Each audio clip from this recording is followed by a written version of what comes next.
Now, this movie was set in the 50s. Is there some universal theme that is played out today? Absolutely.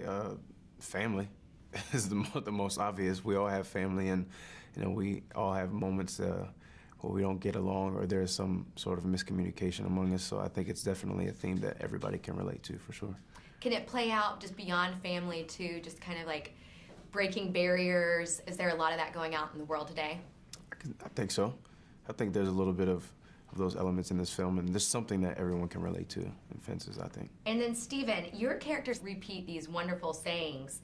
Is it, you think the outsider looking in is a good perspective, and that's kind of how your character was able to have so much insight? Well, Bono is everything but an outsider.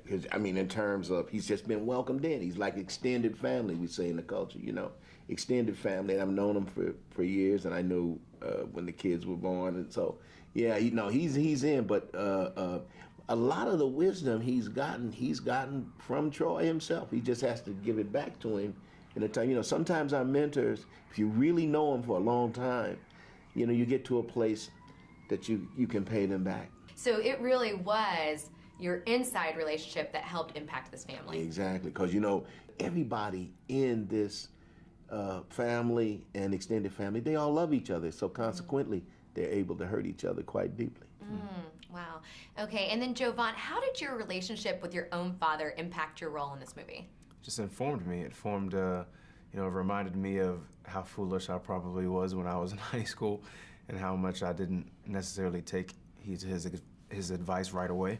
But I could definitely see how life experience can change your your insight on things and help you look at things from a broader perspective. Was it a full circle moment at the end for your character whenever you came back for the funeral? I think so. I think it was, definitely his moment of epiphany, trying to understand what his father had in mind for him in raising him, and I think he wouldn't have been able to look at those moments of him being raised with an open mind if he hadn't left. I think it was important for Corey to travel the world and to see different things and meet different people, for him to be able to come back and accept, the events of his life as well as Troy's. Well, thank you so much for sitting down with me today. Thank you. Thank you, Whitney.